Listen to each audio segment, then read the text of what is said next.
Gen Z इतना socially awkward क्यों होता जा रहा है? क्यों तुम्हें ऑनलाइन कन्वर्सेशन में कॉन्फिडेंट आता है और रियल लाइफ इंटरेक्शन से तुम ऑकवर्ड फील करते हो?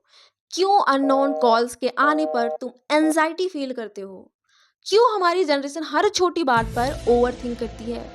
क्या जेनज़ी वीक है? नो। असल में हमारी जनरेशन का दिमाग पहले की जनरेशन के दिमाग से एक अलग ही इन्वायरमेंट में डेवलप हुआ है, जिसकी वजह से हम बिल्कुल डिफरेंट हैं, पहले से डिफरेंट हैं। देखो, पहले के लोग बर्डन से बाहर निकलते थे, दोस्तों से मिलते थे, फेस टू फेस बात करते थे, ऑकवर्ड फील करते थे, गलतियां करते थे तब, और धीरे धीरे उनमें सोशल कॉन्फिडेंट नेचुरली बिल्ड हो जाता था। But what about Gen Z? देखो, हम स्क्रीन के पीछे बड़े हुए हैं, हमारी ज़्यादातर कॉन्वर्सेशन टाइपिंग में हुई है, टॉकिंग में नहीं। और साइकोलॉजी कहती है कॉन्फिडेंस रियल लाइफ इंटरेक्शन से आता है, ना कि स्क्रोलिंग और टाइपिंग से। यही वो वजह है जिसकी वजह से आज बहुत सारे लोग ऑनलाइन फनी और कॉन्फिडेंस लगते हैं, लेकिन सडन जब वो रियल लाइफ में एंटर करते हैं तो वो साइलेंट हो जाते हैं। देखो, ऐसा इसलिए होता है क्योंकि ऑनलाइन लाइफ में, ऑनलाइन दुनिया में हमें कंट्रोल्ड कम्युनिकेशन मिलता है, कंट्रोल चीजें मिलती है। लाइक मैसेज पसंद नहीं आया तो डिलीट कर दिया, रिप्लाई पसंद नहीं आया तो वेट कर लिया, और फोटो पसंद नहीं आई तो एडिट कर लिया। लेकिन रियल लाइफ में ऐसा कुछ भी नहीं होता है। रियल लाइफ में कोई एडिट की बटन नहीं होती है जैसे हम एडिट कर सकते हैं किसी चीज़ को, किसी कन्वर्सेशन को। वो हमारे मुताबिक नहीं होती है, वो जैसी होती है वैसा हमें लेना पड़ता है। And that is why some time we feel very awkward offline but not online, because online we have multiple options but not in offline. इसी तरह हमारा दिमाग धीरे धीरे कंट्रोल्ड कम्युनिकेशन पर डिपेंड होता गया है, और शायद यही सबसे बड़ी वजह है जिसकी वजह से हम जेनजी रियल कॉन्वर्सेशन से डरते हैं। बट ये इंटरेस्टिंग बात सुनो, ये सिर्फ मेरी फीलिंग और मेरी मनगढ़ंत बनाई गई कहानी नहीं है, ये मेरी ऑब्जर्वेशन है। ये यहाँ तक रिसर्च भी बताती है। 2016 की साइकोलॉजिकल स्टडी में रिसर्चर ने ये बताया है कि जितना जेनजी सोशली इन्वर्ट होता गया है, सोशली खुद को वहाँ पे इन्वेस्ट करता गया है, इमोशनली, फिजिकली, उतना ही उनमें anxiety and low self confidence बढ़ता गया है। बट क्यों? क्योंकि सोशल मीडिया हमें कंसिस्टेंटली कंपेयर करना सिखाता है। ऐसा इसलिए होता है, जब हम सोशल मीडिया में देखते हैं तो हम बहुत लोगों की लाइफ स्टाइल को देखते हैं कि उसकी लाइफ स्टाइल ऐसी है, इसकी ऐसी है, मेरी ऐसी है, और हम खुद को कंपेयर करने लगते हैं। और जब हमारा दिमाग हर वक्त हमें कंपेयर करते रहता है तो हम खुद को एक्सप्रेस करना ही भूल जाते हैं, करना ही छोड़ देते हैं।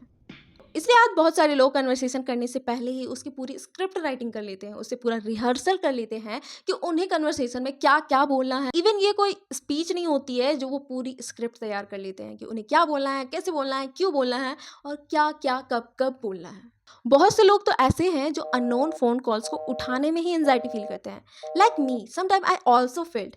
थोड़ा सा डर सा लगता है कि अननोन फोन कॉल आते हैं तो लगता है कौन है, क्या है, कैसा है, I don't know why, but ऐसा फील मैं भी करती हूँ।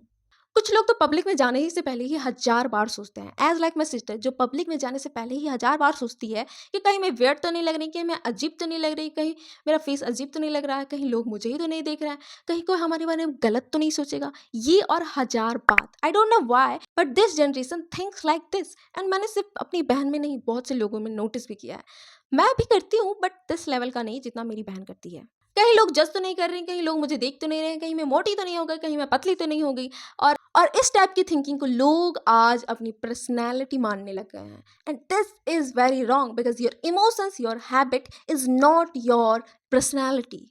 आपने बहुत सारे ऐसे लोगों को सुना होगा जो बहुत पतले हैं, या फिर बहुत ज़्यादा मोटे हैं, या फिर बहुत शराबी है, या फिर उन्हें बहुत गंदी चीज़ों की लत है, या फिर उन्हें बहुत अच्छी चीज़ों की लत है।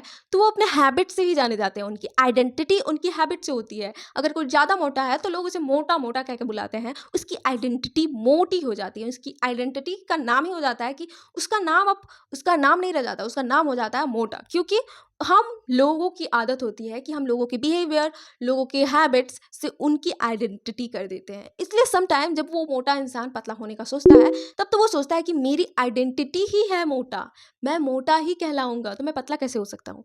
और इसके लिए बहुत टफ हो जाता है कि वो खुद को पतला करे, क्योंकि वो उसकी आइडेंटिटी बन जाती है, और अपनी आइडेंटिटी को मिटाना बहुत ही हार्ड होता है। इसलिए जब भी तुम्हें अपनी आइडेंटिटी को, जो तुम्हारी बुरी आदतें हैं, उसे मिटाना है, तो तुम्हें खुद को बिलीव दिलाना डालना पड़ेगा कि तुम वो नहीं हो, वो जस्ट तुम्हारी इमोशंस, तुम्हारी हैबिट्स हैं जो टाइम के साथ बदल सकती है। आई थिंक हम अपने टॉपिक से बाहर जा रहे हैं, तो टॉपिक पे फिर से वापस आते हुए कि तुम अपनी हैबिट्स को तुम अपनी पर्सनैलिटी मत बनाओ, because that is not your personality. तुम हर बार इस टाइप की पर्सनैलिटी, जब तुम ओवरथिंक करते हो, ज़्यादा सोचते हो और बोल नहीं पाते हो और शाय फील करते हो, तो तुम उसे समझ लेते हो कि तुम इंट्रोवर्ट हो। मे बी तुम इंट्रोवर्ट हो, बट इसका ये मतलब नहीं है कि इंट्रोवर्ट लोग शाय होते हैं, उनमें ज़्यादा फेयर होता है, वो बोल नहीं पाते हैं। इंट्रोवर्ट मैं भी हूँ, बट मुझे लोगों से बात करने में कोई साइनेस और फेयर फील नहीं होती। तो इंट्रोवर्ट का मतलब ये नहीं है कि तुम शाय हो या फिर तुम्हें फेयर फील होता है। तो अपनी हैबिट्स को, अपनी पर्सनैलिटी बनाना बंद करो। देखो, पहले के लोगों के बीच ग्रो हुए थे और आज के लोग कंपैरिजन, सोशल मीडिया, नोटिफिकेशन, ऐसे चीज़ों के बीच हम बड़े हुए हैं। और शायद इसी वजह से आज की जनरेशन अकेले रहना पसंद करती है, भले ही उन्हें कनेक्शन चाहिए होता है। ये लाइन बिल्कुल मेरे पे फिट करती है, क्योंकि मुझे अकेले रहना पसंद है, बट मुझे कनेक्शन भी चाहिए। तो शायद प्रॉब्लम ये नहीं है कि जेन ज़ी सोशलाइज करना भूल गया है। प्रॉब्लम तो ये है कि हमारा दिमाग हर बार जज होने से डरता है। आई होप आपकी सारी कन्फ्यूजन्स क्लियर हुई होंगी कि क्यों जेन ज़ी आज ऑकवर्ड फील करता है, क्यों हम ऐसे हैं, और हम वीक नहीं है, जेन ज़ी वीक नहीं। तो वीडियो पसंद आई हो तो वीडियो को लाइक एंड चैनल को सब्सक्राइब जरूर कर लेना।